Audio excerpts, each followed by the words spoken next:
Hace 2 o 3 meses que inició un proceso de evaluación y reflexión acerca de las cosas que nos afectan como iglesia, y el pastor Álvaro ha tratado las últimas semanas acerca del milagro de la salvación y explicaba en una de sus prédicas cómo muchas veces es posible vivir sin experimentar la obra de Dios en nuestros corazones. Y si tú eres parte de la iglesia o te congrega en alguna otra iglesia y todavía no estás involucrado activamente, entonces tiene que pedir al Señor que avive tu corazón y que tú puedas experimentar la obra de Dios en tu vida. Anterior a esto, el pastor también había tratado una serie a la que tituló Características de una iglesia sana, que fue precisamente de acá que nos dimos cuenta de algunos síntomas que indican que como iglesia hay cosas en las que tenemos que trabajar, hay cosas que necesitamos mejorar. Estamos en un proceso de crecimiento espiritual, un proceso de santificación, y en este proceso es bueno darnos cuenta cuáles cosas necesitamos mejorar, en cuáles cosas hay debilidad en la iglesia y trabajar en ello. La semana pasada, a través del pastor Brooks McDowell, fuimos recordados de una de las cualidades de un buen siervo, y esa cualidad es la fidelidad.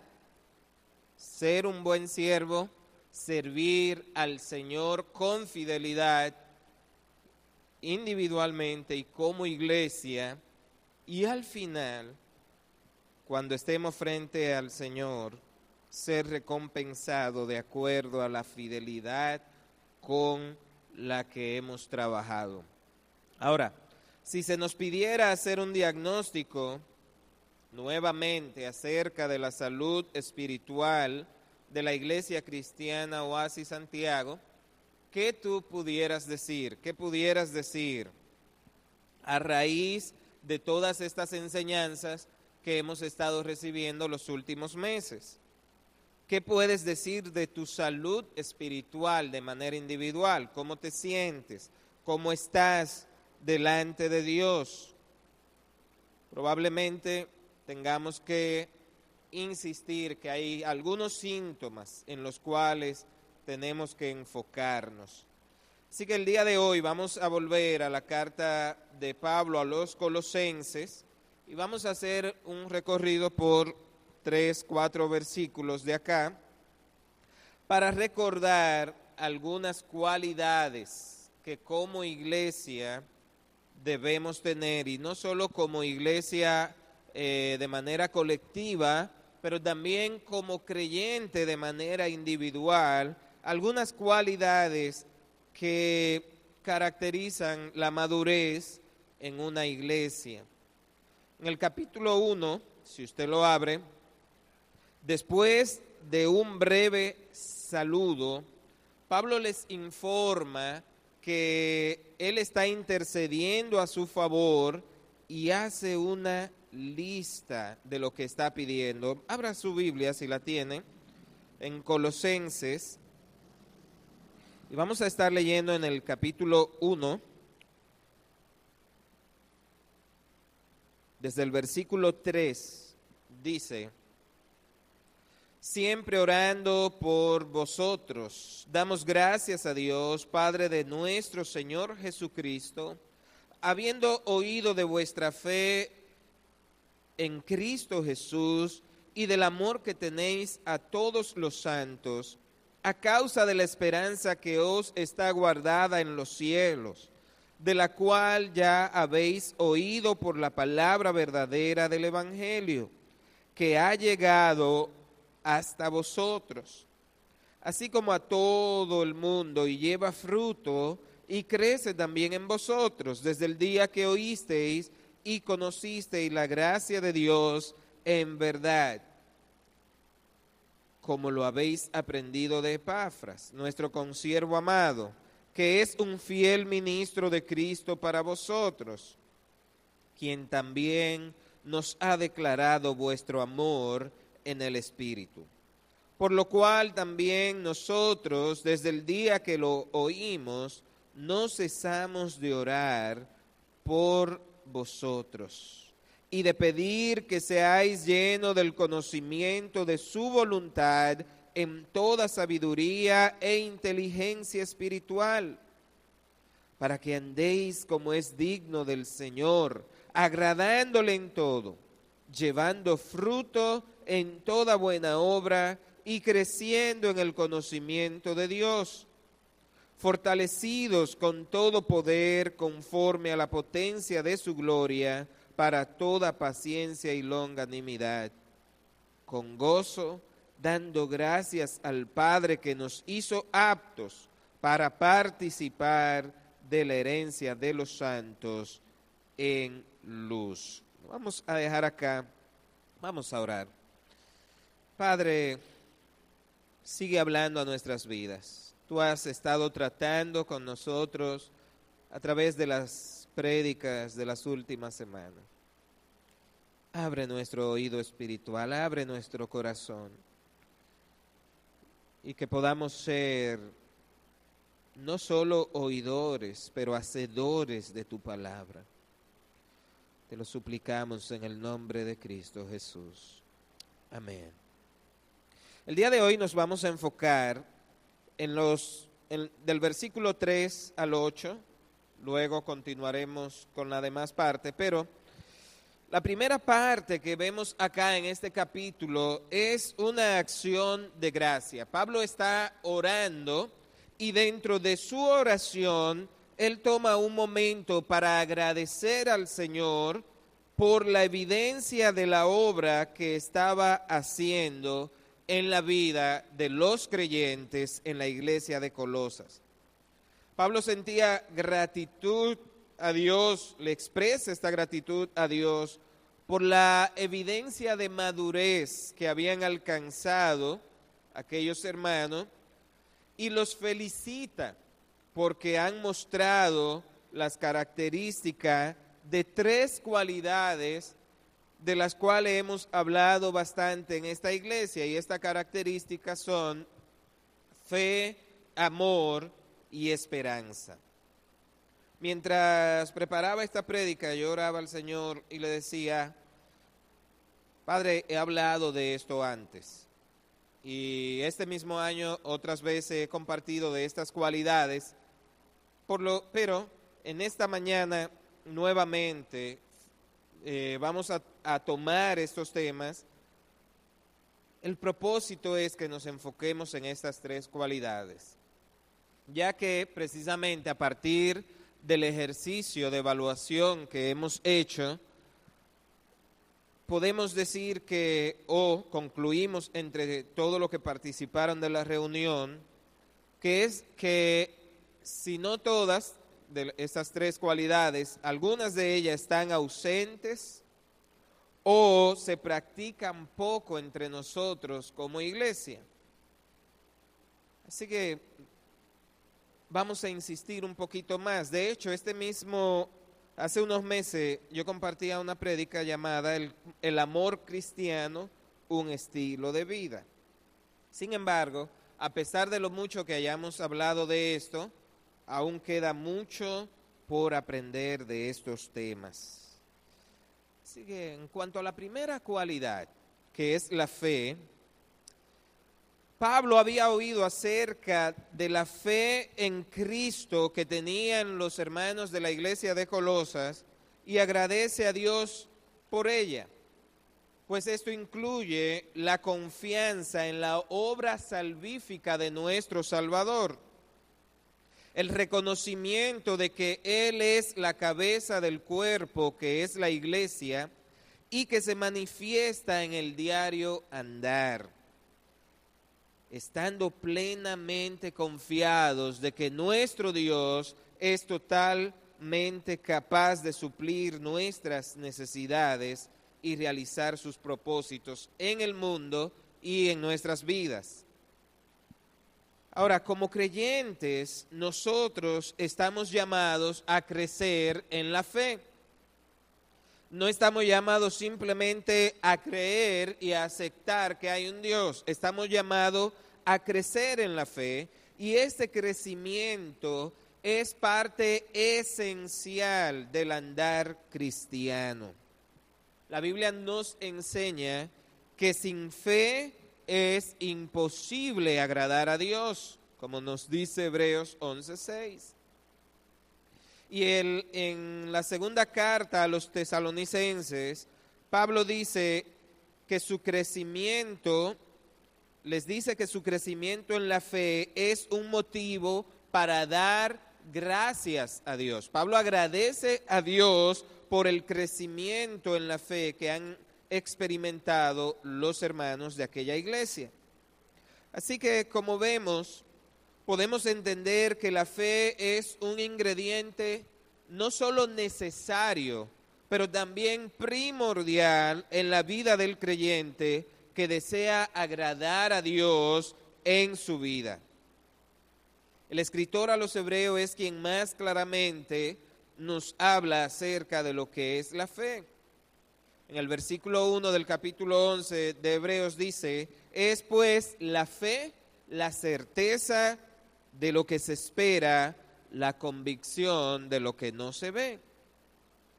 Y aunque en la Biblia se le aplica la palabra fe a la doctrina o enseñanza desde un punto de vista general, tal como podemos ver en Efesios 4:5, donde nos dice un Señor, una fe, un bautismo, o en Judas 3, que habla de la fe dada a los santos. También en Colosenses 1:23 nos dice: si en verdad permanecéis fundados y firmes en la fe. Y en este caso estaremos haciendo énfasis en cada creyente, en la fe que cada creyente ha demostrado desde el principio y que es necesaria para la vida espiritual. Si en este momento hiciéramos la pregunta: ¿cuántos de ustedes tienen fe? Probablemente la mayoría o todos van a levantar la mano. Yo también diría que tengo fe. Sin embargo, la pregunta que debemos hacernos es: ¿qué tan evidente es mi fe? ¿Cuán práctica es mi fe en Dios? ¿Cuánto he crecido en la fe desde el día que conocí al Señor? Estas son preguntas que podemos para analizarnos a nosotros mismos. Lamentablemente, el enanismo espiritual se ha contagiado de una manera epidemial entre los creyentes. Personas que por años han sido creyentes, pero que no han crecido espiritualmente. Su fe sigue siendo tan pequeña como el día que se convirtieron. ¿Cómo podemos darnos cuenta de esto? En su epístola, Santiago lo explica mucho mejor. Así que si usted quiere acompañarme, vaya a Santiago capítulo 2 y vamos a leer desde el versículo 14. Dice: ¿de qué sirve, hermanos míos, si alguno dice que tiene fe, pero no tiene obras? ¿Acaso puede esa fe salvarlo?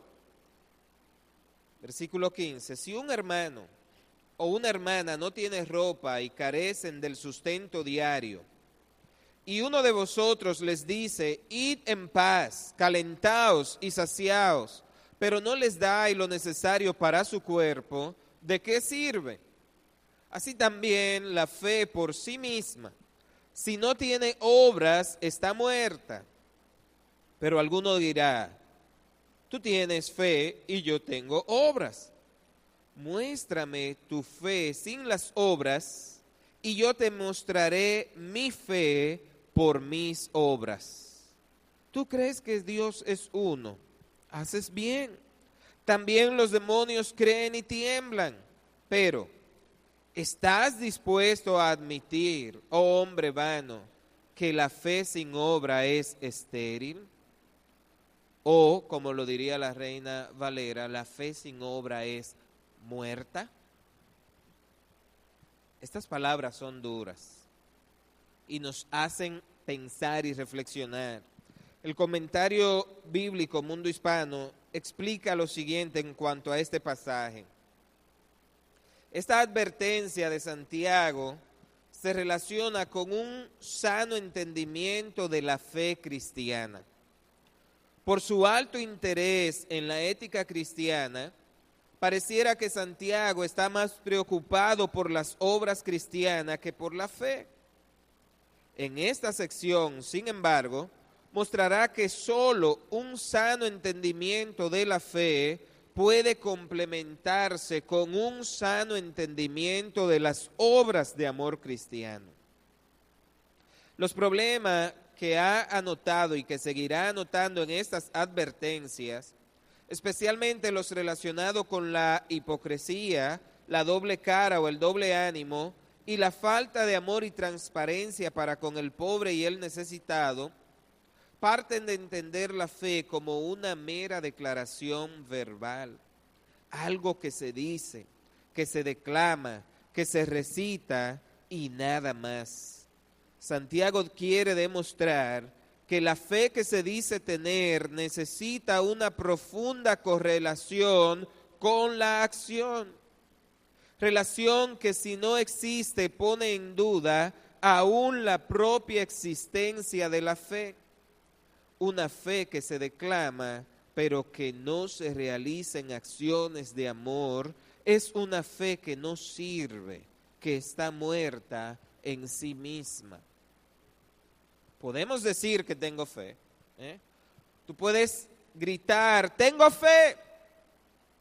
Pero si esa fe no está correlacionada a la acción, a una vida cristiana que te motiva a ayudar, a actuar por el bien de los demás, esa fe está muerta en sí misma. La misma verdad que sirve para la acción personal del creyente, también se aplica para la acción comunal de la iglesia. La acción social de la iglesia no puede estar separada de su mensaje teológico. Como ya dijo Santiago, lo que predicamos por medio de la palabra no debe ser anulado por medio de la acción. Si nosotros, como iglesia, no tenemos ningún impacto social en nuestra ciudad, en nuestra comunidad y aún en nuestro país, nuestra fe está produciendo poco. No estamos llamados simplemente a juntarnos de vez en cuando o cada semana. No estamos llamados simplemente a cantar juntos. Como iglesia, como agrupación cristiana, nuestra fe debe impactar la vida de los que están a nuestro alrededor. Debe ir acompañada de acción. La fe verdadera no es solo creer que Dios es uno, dice Santiago. No es solo saber, sino confianza y compromiso. La fe como asentimiento no sirve para la salvación. Eso es lo que él está queriendo explicar.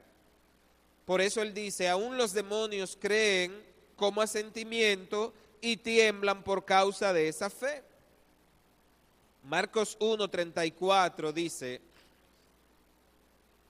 registra que Jesús no permitía a los demonios hablar porque le conocían. Los demonios tienen fe como asentimiento, creen que Dios existe, saben el poder de Dios, pero esta fe no les sirve para salvarlos.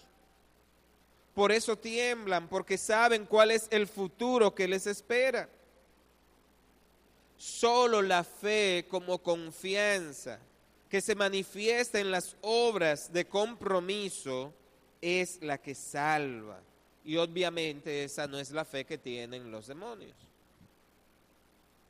Nuestro país es bastante religioso. Si usted le pregunta a cualquiera en la calle, le van a decir, creo en Dios.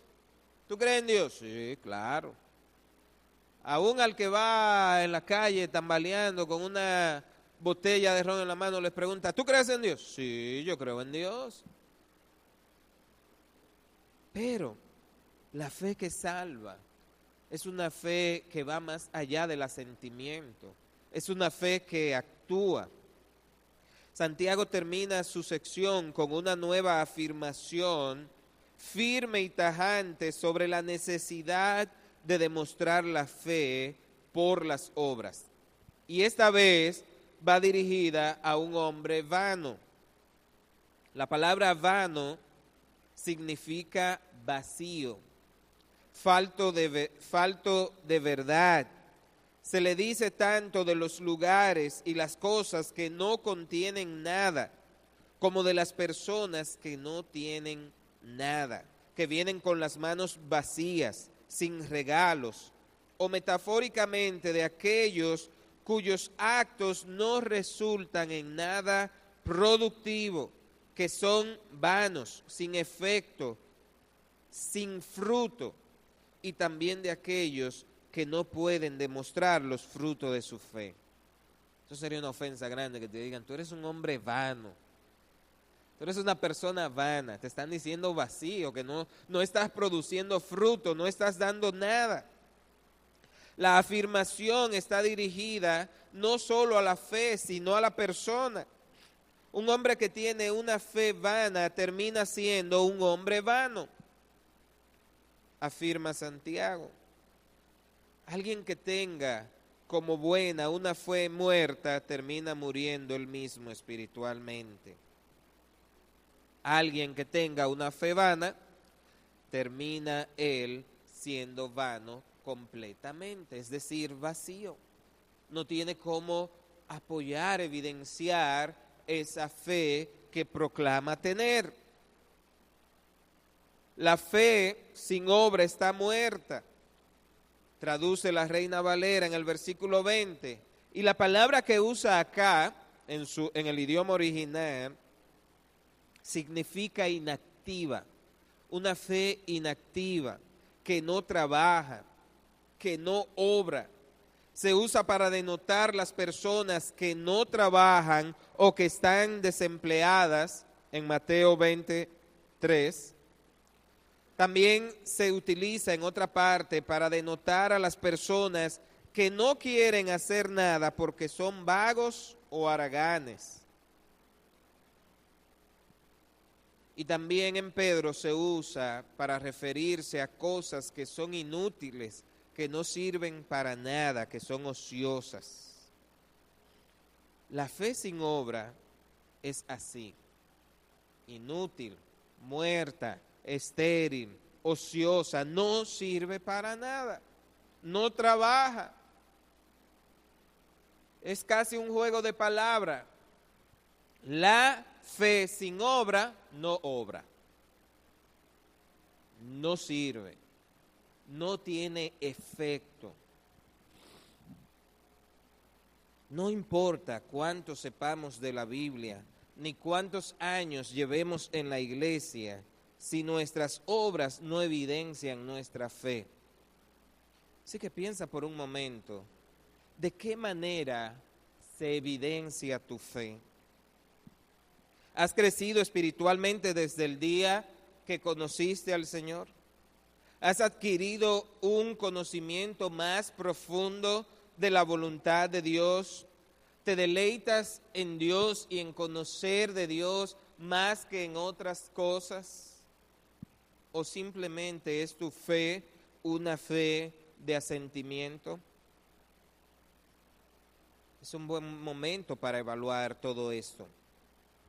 Una segunda cualidad de los colosenses que Pablo agradece a Dios es por el amor que ellos habían mostrado por los demás creyentes. El amor de una iglesia madura se basa en la relación personal con Dios e incluye el que se expresa a otros también. Pablo se refiere específicamente en este caso al afecto que ellos manifestaban por todos los santos, como usted puede leer entre el versículo 3 al 5. A pesar de los muchos sermones que usted haya escuchado acerca del amor, tenemos que afirmar con tristeza que este es un tema que está afectando mucho a la iglesia de Cristo. No la iglesia Oasis solamente, la iglesia universal de Cristo. Uno de los grandes males es que el amor se ha ido enfriando en las iglesias, en el creyente, más en una proporción mayor de la que quisiéramos pensar. Ahora, en estos versículos que leímos, Pablo está contento por el amor que estaban mostrando los hermanos de la iglesia de Colosas hacia los demás creyentes. Él ora dándole gracias a Dios por esta cualidad. Ahora, suponga por un momento esto. Imagínense que nosotros fuéramos la iglesia de Colosas y que Pablo está dirigiendo esa carta a nosotros. ¿Pudiera Pablo orar en acción de gracias por el amor que estamos mostrando a los demás creyentes? ¿Es esto una cualidad que demostramos nosotros como iglesia? ¿Qué quiso decir Pablo cuando dijo que agradecía a Dios por el amor que estaban mostrando ellos? Arthur Pink comenta: el amor es la reina de las virtudes del cristiano. Es una santa disposición que se nos da cuando Dios nos concede un nuevo nacimiento. Es el amor derramado en nuestro corazón por el Espíritu Santo. El verdadero amor espiritual se caracteriza por la humildad y la bondad, aun siendo inmensamente superior a todas las cortesías y bondades de la carne. La verdadera naturaleza del amor cristiano es un principio de rectitud que busca el bien más elevado de los demás. Es un poderoso deseo de promocionar el bienestar de los otros. El amor se ejerce en estricta conformidad con la voluntad revelada de Dios. Debemos amar en la verdad. El amor entre los hermanos es mucho más que una agradable sociedad en la que todos opinan de la misma forma. Se trata de amarlos por lo que vemos de Cristo en ellos. Amarlos por amor a Cristo. Cuando hablamos de amar al hermano, no es simplemente darle una sonrisa y mira qué bien y cómo tú estás. Significa preocuparte por ese hermano, valorar a ese hermano, ayudar a ese hermano en todos los sentidos, ayudarlo en su crecimiento espiritual, ayudarlo cuando hay una necesidad, ayudarlo en la crianza, ayudarlo por lo que Cristo ha hecho en esa persona. No es simplemente si se lo merece o no, es por lo que Cristo ha hecho en esa persona. Porque cuando amo a mi hermano de esta manera, a Cristo estoy amando y glorificando. Eso es lo que estamos llamados a hacer como iglesia. Y el propio Señor Jesús es nuestro ejemplo. Él no solo era considerado bondadoso, no solo tenía un espíritu de sacrificio y era paciente, sino que también cuando tuvo que corregir, corrigió. Cuando tuvo que usar el látigo en el templo, lo usó.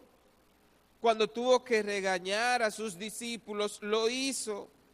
Cuando tuvo que denunciar la hipocresía, lo hizo, porque el verdadero amor espiritual se preocupa por el bien integral de los demás. No es pasar un pañito, no, mi hermano, lo que estás haciendo no está bien. Vamos a ayudarte. Vamos a mostrar ese amor. No podemos declarar paz y seguridad cuando en realidad hay una decadencia y una ruina espiritual. Eso no sería amor. El amor se da cuenta de la necesidad y actúa para ayudar. John Piper dice, por otro lado, el amor en la Biblia, así como en nuestro uso diario, puede ser de una persona hacia otra persona o de una persona hacia objetos. Cuando el amor es por los objetos, significa disfrutar o gozar de esos objetos. Ahora bien, el amor hacia las personas es más complejo. De la misma forma que con los objetos, el amor a la gente puede tan solo significar disfrutar y deleitarse de la personalidad, la apariencia, los logros de otros. Pero en la Biblia existe otro aspecto del amor entre personas que es muy importante. Existe el aspecto del amor por personas que no son atractivas, que no son virtuosas o que no son productivas. En este caso, amor no es el placer por lo que representa a la otra persona, sino un compromiso profundo que se siente por ayudar a la otra persona a ser lo que debe ser. No por lo que tiene, no por cómo luce, no por lo que es en cuanto a un estatus, sino que me intereso por ayudar a esa persona a ser lo que debe ser. Es complejo, el amor es complejo cuando se trata de amar a otros, sobre todo otros que no están tan cerca de uno. Pero como nos enseña Mateo, ¿qué méritos hay con amar al que me ama? Debo amar aún al que no me ama, aún al que no es nada mío, aún al que se ve, al que solo saludo así de lejos. Estoy llamado a amar a todos.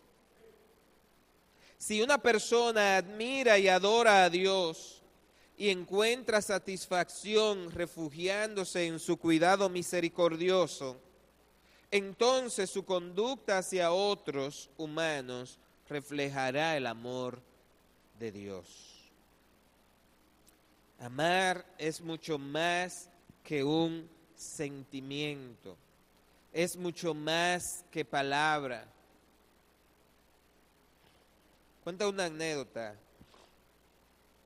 que una maestra trataba de explicar a los niños de su clase lo que es el amor, pero no podía, no encontraba manera de cómo explicarle lo que es el amor. Y se le ocurrió preguntar para ver qué decían los niños. Y le preguntó, ¿qué es el amor? Entonces, una niña de 6 años se levantó de su silla, fue hasta donde estaba la maestra, la abrazó, la besó y le declaró, esto es amor. Y enseguida la maestra dijo, sí, eso está muy bien, eso es amor, pero eso no es todo. ¿Qué más es el amor? ¿Qué es ese algo? Después de pensar un rato, la misma niña se paró y empezó a organizar las sillitas que estaban desorganizadas, borró la pizarra, recogió algunas cosas que estaban fuera de lugar y luego, con aire de satisfacción, dijo a su maestra, amor es ayudar a otros. El amor es acción. La fe actúa por medio del amor, o el amor actúa por medio de la fe, van relacionados. Uno me impulsa a lo otro, pero lo cierto es que ninguna de las dos son pasivas, ni el amor es pasivo, ni la fe es pasiva. Si es pasivo para ti, entonces es una fe o un amor que está muerto. Si hay algo que debe caracterizar a la iglesia de Cristo, es el amor, ayudar a los demás, sacrificarnos por los demás, alentar y animar a los demás, corregir e instruir a los demás. ¿Nos caracterizamos por esto? ¿Estás tú dispuesto a ayudar a otros? ¿Te interesa el bienestar de tus hermanos tanto como el tuyo? ¿Te sientes amado por tus hermanos? ¿Qué crees que puedes hacer tú para mostrar más amor o para que el amor sea más evidente en nuestra iglesia? Recuerden que cuando decimos en esa iglesia no hay amor, estás hablando de ti mismo, porque tú y yo somos la iglesia. Cuando tú dices en esa iglesia no hay amor, no te estás refiriendo a las paredes, te estás refiriendo a nosotros mismos. ¿Qué puedes hacer para que el amor en nuestra iglesia sea más evidente? No tienes que esperar que sea otro, tú puedes, empieza por ti, contigo. La última cualidad que quiero resaltar en esta mañana es la esperanza. La esperanza que una iglesia madura muestra se fundamenta en la comprensión y estabilidad doctrinal, especialmente con respecto a la comunión presente y futura con Dios por medio de la obra de Cristo. Esta es la que nos da seguridad para acercarnos al Señor, para enfrentar los problemas difíciles que encontramos en la vida diaria y esperar el cumplimiento del plan divino para el futuro del mundo y de nuestra propia vida. ¿Cuál es la esperanza del creyente? Nuestra esperanza está guardada en los cielos, no se va a perder. No tenemos que preocuparnos por ella. En una de las prédicas hace unos meses yo les decía, la esperanza es una persona. Y eso se haya definido en el versículo 27 de Colosenses 1, donde se define la esperanza como Cristo mismo. Si usted quiere acompañarme, vamos allá de nuevo, Colosenses 1, y vamos a leer desde el versículo 24.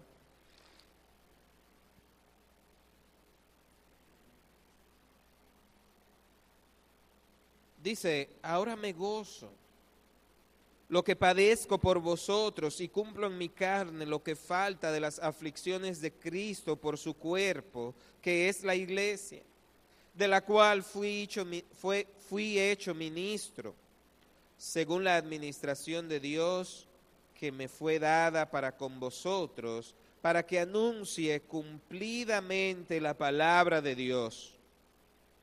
El misterio que había estado oculto desde los siglos y edades, pero que ahora ha sido manifestado a sus santos, a quienes Dios quiso dar a conocer las riquezas de la gloria de este misterio entre los gentiles.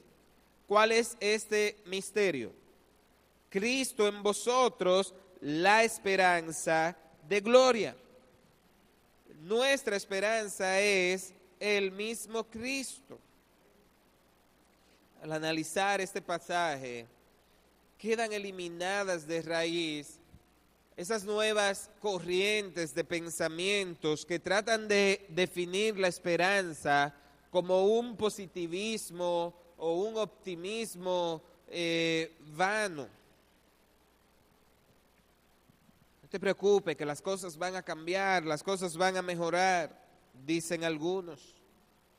Su esperanza es definida como un triunfalismo o sencillamente como ciertos eventos que quieren que pasen. Ahora, la esperanza de la que está hablando acá es la esperanza de la salvación que se aguarda y que tenemos reservada en los cielos.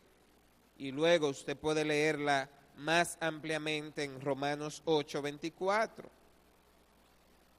Se debe aclarar que esta esperanza no es algo nebuloso,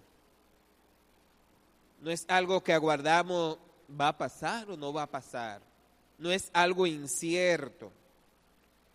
La esperanza que tenemos es de un reino que ya ha irrumpido en la humanidad por medio de la persona, el ministerio y la obra de Jesucristo, al que ya hemos sido trasladados. Inmediatamente Pablo nos dice que esta esperanza ya ha sido anunciada en el Evangelio, que es definido como verdad. El Evangelio tiene como contenido básico una promesa hecha en el Antiguo Testamento, un cumplimiento en Jesucristo y una esperanza en su segunda venida. Una iglesia que aguarda esta esperanza es una iglesia gozosa. Una iglesia que procura que otros conozcan el Evangelio. Una iglesia que a pesar de las pruebas y de las dificultades se mantiene firme porque sabe que su tesoro está en un lugar donde ni la polilla, ni el óxido carcomen, ni los ladrones se meten a robar. Cuando hay esperanza en Cristo, la iglesia se caracteriza por el gozo que produce esta esperanza. Cuando hay esperanza en Cristo, la iglesia procura que otros conozcan de esta gran verdad, por lo cual procura evangelizar. Cuando hay esperanza en la iglesia, se mantiene firme a pesar de las pruebas que puedan llegar. Así que permíteme preguntarte, ¿cuál es tu esperanza? ¿Cómo es afectada tu vida cristiana por la esperanza del Evangelio? ¿Cómo afecta tu participación en la iglesia saber que Cristo es tu esperanza? Si esta esperanza que dice tener no te motiva, no te impulsa a participar, a evangelizar, a sentir gozo de tener esta salvación, tienes que orar y pedirle al Señor que se haga real en tu vida. Nuestra esperanza es una persona, es Jesucristo. Así que, amada iglesia Oasis, no es suficiente con decir soy cristiano o voy a la iglesia. No es suficiente que tengamos un entendimiento adecuado de las doctrinas. Ese entendimiento debe ir acompañado con una vida cristiana que sea consecuente con aquellas cosas que nosotros decimos creer. Si tu fe no obra en amor por la esperanza que hay reservado para los que aman a Dios, entonces es una fe vana. Como iglesia estamos llamados a evidenciar nuestra fe a través de nuestras obras. Y esto no quiere decir que la salvación es fruto de las obras, más bien, como lo explica en el mismo Efesios, las obras que hacemos es fruto de la salvación que hemos recibido de parte del Señor. Como dijo Santiago, muéstrame tu fe sin tus obras. ¿Es fe? No, no es fe. es una fe vana, muerta.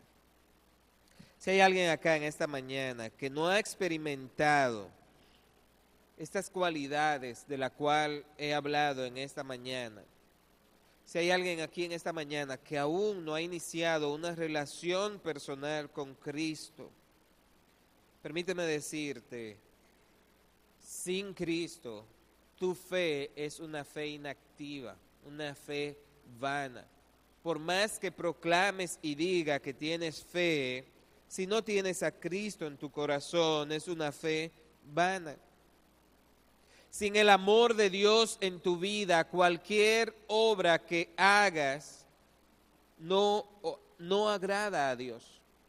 Por buena que sea esa obra, si lo haces sin amor, no sirve de nada, dice en Primera de Corintios. Y sin Cristo no hay esperanza más allá de esta vida.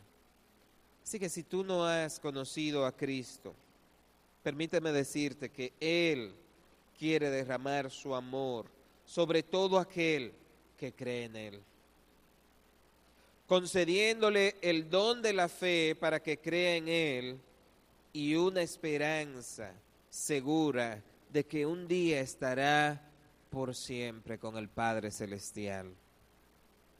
Tú lo puedes invitar a tu corazón, puedes pedirle que venga a tu vida y empezar a vivir estas cualidades que hemos hablado. Y si hay alguien acá que siente que no ha estado dando fruto su fe, que su fe no ha estado acompañada de obras, ora al Señor. Toma un momento y habla con el Señor y piensa de qué manera puedo crecer espiritualmente. ¿Qué puedo hacer? ¿Cómo puedo amar a otros? ¿Cómo le puedo mostrar este amor? ¿Y cómo está impactando mi esperanza, mi vida cristiana? Toma un momento para orar. Medita en esto. Piensa y pídele al Señor que ponga en ti tanto el querer como el hacer.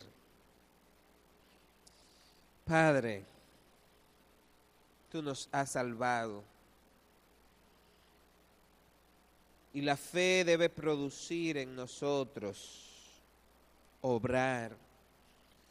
No una fe vana, no una fe muerta, estéril, sino una fe que se evidencia a través de nuestras obras. No un amor de palabras, no un amor de sentimientos, pero un amor que nos motive a actuar, que nos impulse a ayudar a otros. Ayúdanos a ser una iglesia que evidencie todas estas cualidades. Ayúdanos a crecer espiritualmente. Que la esperanza que tenemos, que eres tú, nos impulse a ayudar, a ser gozosos, a evangelizar. Te necesitamos para esto, Señor. Necesitamos la obra de tu Espíritu Santo. Quita la pereza,